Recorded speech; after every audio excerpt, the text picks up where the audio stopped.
The church was silent when the doors creaked open. Heads turned slowly, confused at first, until they saw me. Standing in the doorway, dressed in black, a veil pulled halfway back. My heels echoed like gunshots against the marble as I walked down the aisle. Every step was met with another gasp. A glass fell and shattered. Someone whispered my name like a prayer, or maybe a curse. I stopped beside the casket. A framed photo of me sat on the easel, draped in lilies. They'd chosen my graduation picture. Of course they had. That was the last time I was the daughter they wanted, before the scandal, before the exile, before they erased me. My father stood at the pulpit, frozen mid-sentence. My mother swayed slightly, clutching a pearl necklace that didn't belong to her. And my sister Celeste, the woman who'd inherited everything I was supposed to have, was pale as wax, her mouth parted in disbelief. I turned to face the crowd. "I heard you were mourning me," I said. "Thought I'd drop by and see who showed up." No one spoke. No one moved. I walked to the front, stood beneath the crucifix, and let the silence stretch until it bent under its own weight. 3 years ago, my family declared me dead. They forged the papers, held a memorial, claimed I died in a car crash overseas. They buried a lie. I reached into my coat and placed a folder on the casket. And now, I'm here to resurrect the truth. Before we jump in, tell us where you're tuning in from, and if this story touches you, make sure you're subscribed, because tomorrow I've saved something extra special for you. 3 years earlier, I woke up in Lisbon to the sound of church bells and coffee brewing in the cafe downstairs. It was a quiet life. A borrowed one. I had no photos on the walls, no mail with my name on it. Just a studio apartment with cracked tiles and sunlight that spilled through lace curtains like mercy. I didn't plan to disappear.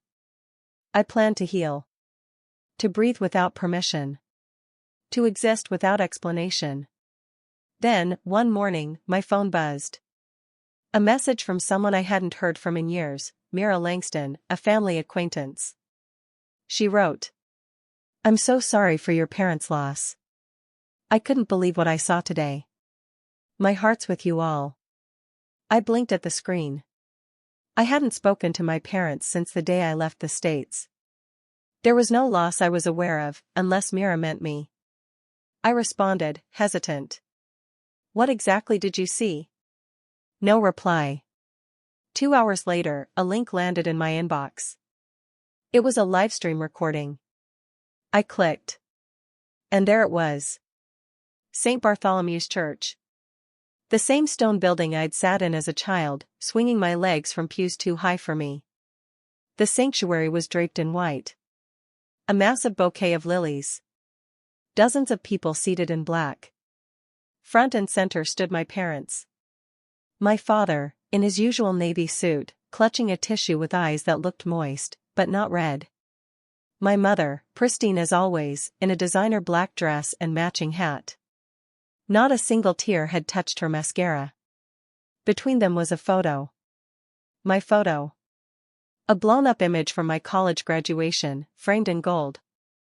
Above it, bold lettering. "In loving memory of Rowan Vale. 1992 to 2020. The date hit me in the chest like a brick. 3 years ago. That was the year I left. That was the year they'd decided I no longer existed. And now, they'd made it official. I didn't cry. I thought I would. I thought seeing my own memorial would rip something open in me that couldn't be closed again. But instead, I felt cold. The kind of cold that settles deep in your chest, not from wind, but from betrayal. I sat on the edge of my narrow bed, the video paused on my mother's perfectly composed face. Her lips were parted just enough to fake grief. The caption underneath read, "A celebration of life for our beloved Rowan Vale, taken too soon." Taken? I hadn't been taken. I had been discarded. Erased. Buried alive by the people who were supposed to love me most. I scrubbed through the video in silence. Watched my father deliver a eulogy filled with lies about who I was. "She loved poetry," he said, even though he once ripped up my journal in front of me. She had such a gentle heart, he added, as if they hadn't crushed it under their heels. And then, Celeste. She took the pulpit like she owned the place. Like she'd been preparing for this performance her whole life. My sister was the light of my childhood, she began, voice trembling. Losing her was like losing part of my soul. I almost laughed. The last time I saw Celeste, she was crying too, but not for me. She was crying because I'd discovered what she'd done. $80,000 siphoned from the family foundation's youth fund. Money that was meant for scholarships. Money that went, instead, to a down payment on her penthouse and a designer wedding that landed in magazines. When I found the discrepancies, I brought them to my father. I thought I was doing the right thing. I didn't know I'd just signed my own death certificate. The next day, my access was revoked. My work email locked. My name quietly removed from the company's employee page. They didn't confront me. They didn't yell. They just cut me out. And now, watching Celeste weep over the ghost they'd created, I realized something bone deep. They didn't grieve because they missed me. They grieved because they'd gotten away with it. The morning after I watched my own funeral, I stood in front of the bathroom mirror and stared at a face I barely recognized. Not because it had aged. But because it was still here. Still breathing. Still alive. And yet, somewhere out there, on paper, in databases, in their polished world, I was dead. A ghost with a heartbeat. I wrapped my robe tighter around me and sat at the tiny kitchen table, pulling out the tattered envelope where I kept old documents, passport, social security card, a faded copy of my birth certificate.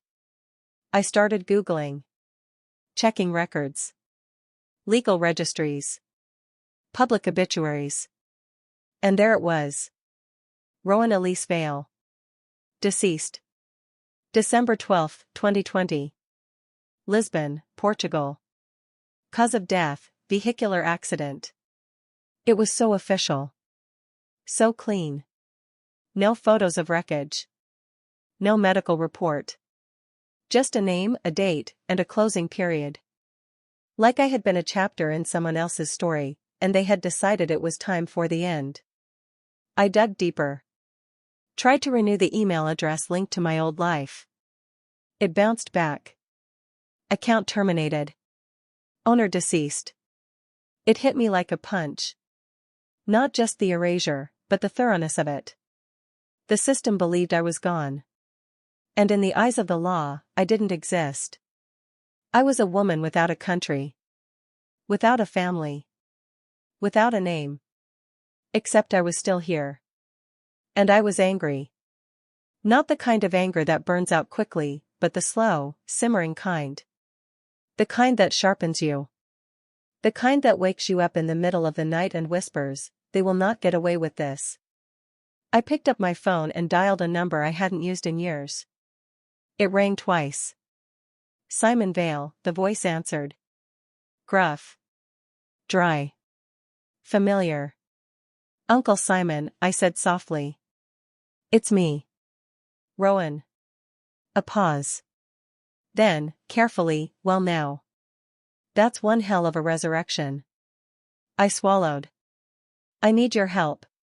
He didn't ask why. He only said, come home. I returned to the States under a different name. It was safer that way. For now. Uncle Simon met me at the airport, his tie crooked and his car full of fast food wrappers. He gave me a sideways hug, like he wasn't sure I was real. Didn't think I'd see you walking off a plane, he muttered. They said you were dead. I know, I said. I read the eulogy. He didn't laugh. Just nodded and handed me a cup of coffee. You hungry? I'm furious. Good, he said. Keep that. You're gonna need it. Simon had always been the black sheep of the family. A lawyer with a stubborn moral compass and zero tolerance for the Vale brand of image first, truth later. He'd been exiled years ago after refusing to sign off on one of Dad's tax-dodging schemes. Now, he was my only ally. We spent the next week holed up in his cluttered office, surrounded by stacks of legal pads, empty coffee cups, and the quiet hum of a printer that hadn't been cleaned since the Bush administration. I handed him everything I had: passport, lease agreements, employment records, utility bills. He leaned back in his chair. "These are solid. Proves you've been alive and working the whole time. But the tricky part is the death certificate. I want it reversed." He scratched his chin. "Reversing a death declaration is rare. Messy. The burden of proof's on you, which, ironically, you're very alive to carry. But what you really want is bigger than that." I met his eyes. "I want them exposed." He smirked.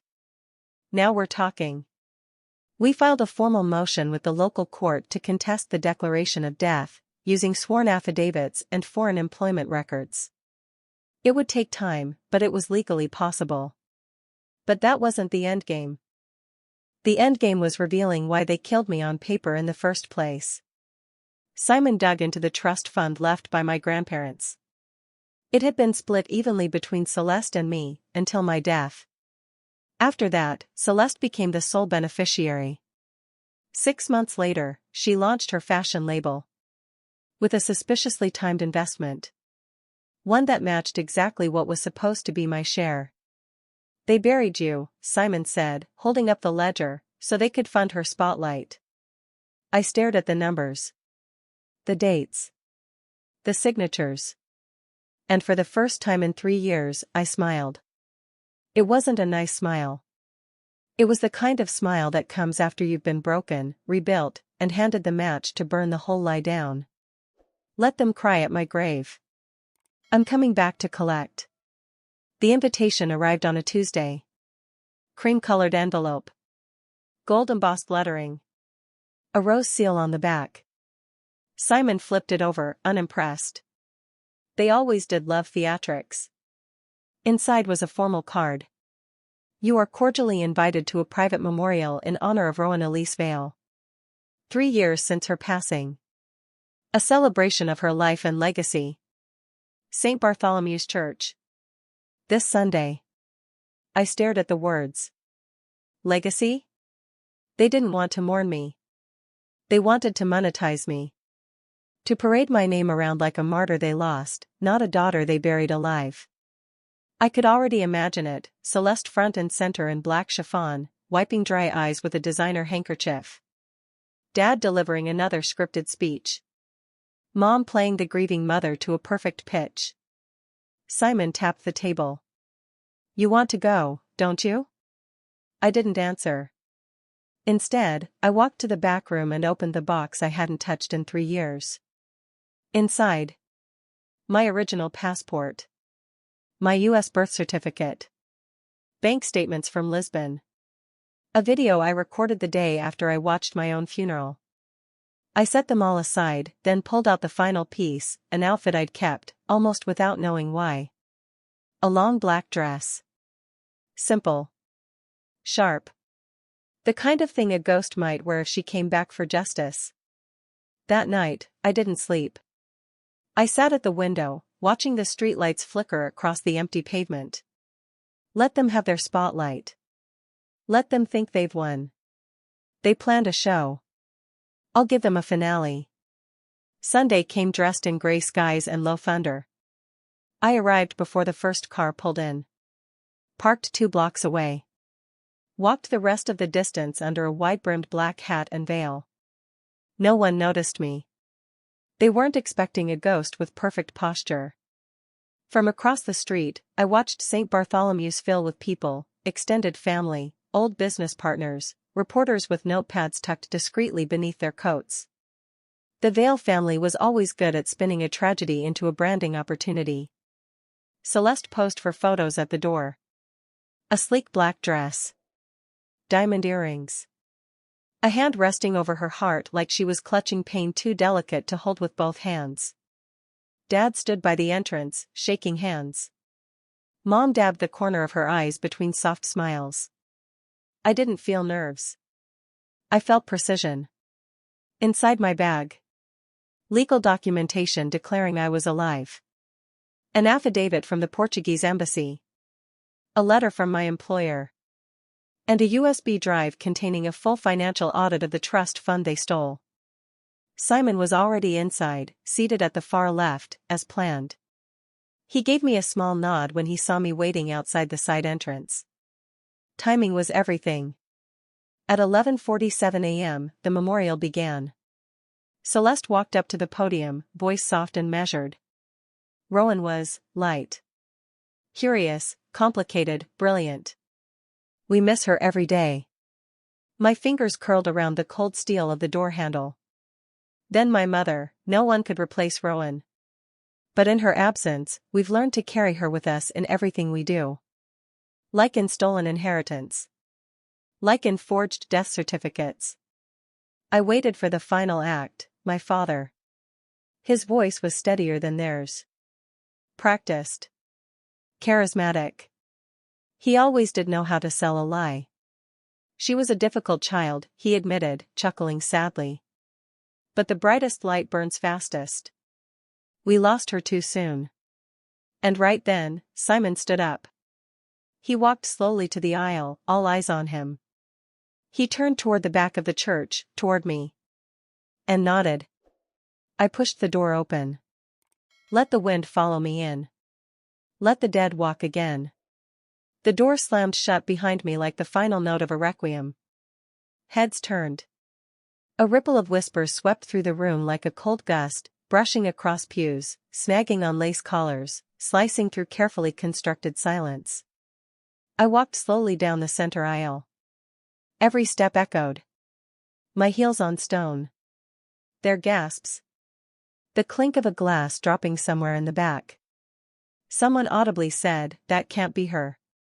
At the front, my mother's face went pale. Her lips parted, her breath caught mid-gasp, mascara trembling like it had waited 3 years to fall. Celeste stood frozen, a hand still pressed to her heart, but now it looked like fear, not grief. My father stared at me as if he were watching a ghost materialize in the middle of his curated narrative. His jaw tensed. His eyes narrowed. He didn't speak. I stopped at the front of the church, where my photograph was framed in gold beside a vase of white lilies. I heard you were mourning me, I said, my voice steady, loud, and terrifyingly alive. Thought I'd drop by. Dead silence. Then I turned to the crowd. To the clients. The extended relatives. The shareholders in disguise. The ones they invited here not to grieve, but to witness how beautifully the Vale family endures loss. My name is Rowan Vale, I said. And I am not dead. I reached into my coat and pulled out a thick envelope. These are my immigration records, my tax returns, my employment contracts, and proof of residence in Lisbon over the last 3 years. I did not die in a car accident. I was erased. Declared legally dead, so that my trust fund could be redirected to support this woman's business. I pointed at Celeste. The room inhaled in one collective breath. I walked to the podium and placed the envelope on it like a sacred offering. And today, I revoke your permission to write the ending of my story. Phones were coming out now. Someone started filming. Whispers turned into murmurs. The illusion was shattering. My mother took a shaky step forward.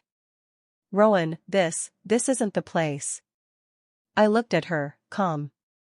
Then perhaps you shouldn't have planned a funeral for someone who wasn't dead. And with that, I turned, lifted the veil from my face, and walked down the aisle, past every fake tear, every false tribute, every person who had mourned a lie and profited off a silence. I didn't look back. Because the dead don't owe the living anything. By the time I stepped outside, the clouds had broken. Not with sunlight, but rain. Fine, steady, relentless. The kind of rain that didn't pour but pressed down, like a weight. I walked straight through it, not caring. My coat clung to my shoulders. My hair flattened. It felt honest. Behind me, the church door stayed closed. No one chased after me. No cries of apology. No last-minute redemption. Only the sound of organ music still echoing inside a ceremony now soaked in silence and scandal. Simon was waiting by the car. "You detonated that room," he said, barely hiding a smirk. "Good," I replied. "Now let's burn the paperwork." That week, we filed the official lawsuit. Fraud, forgery, misappropriation of funds, emotional and reputational damage, and a formal petition to reverse the false declaration of death. We had everything: documents, video evidence, timelines, and most damning of all, the public reaction. Because of course, the internet caught fire. Someone's recording of my entrance hit 6 million views in 2 days. Hashtags, #funeralgate, #back from the dead, and my personal favorite, #Rowan rises. Celeste's brand? Cancelled. My father's company? Shares plummeted overnight. My mother? Issued a tone-deaf statement about grief manifesting in strange ways. No one bought it. I stayed quiet. Let the storm they built finally swallow them. And then, when the courts reviewed the case, they ruled in my favor. My legal death was overturned. My identity restored. My assets unfrozen. My name returned. It wasn't just about money. It was about air. About breathing again under my own name. About never again asking for permission to exist. I didn't speak to them. I didn't need to. Because some stories don't need closure. They need resurrection. 6 months later, I was living in the quiet part of the city. No marble floors. No security gates. No family crest hanging above the mantel. Just a walk-up studio with creaky stairs, peeling paint, and the kind of windows that let the morning in soft and slow. It was mine. Everything in it had been chosen by me, no legacy attached, no ghosts in the furniture. The first night I slept there, I didn't dream of funerals. I dreamed of color. Of yellow doors. Of salt air. Of laughter that didn't come with expectations. I started painting again. Nothing grand. Just small canvases. Still lives. Abstract skies. Faces I didn't recognize but somehow trusted. I hung a few in a local cafe. A week later, a woman asked to buy one. I didn't know how to price healing, so I said, "Pay what it's worth to you." She gave me more than money. She gave me a smile that said, "You're still here." I began teaching art to kids 2 afternoons a week. They called me Miss Vale without knowing why that mattered. They didn't know that name had once been a headstone. Now it was a beginning. Simon still checked in. He joked about writing a book, dead, disowned, and dangerous. I told him to add a second volume, reclaimed, reborn, and ridiculously free. As for my family?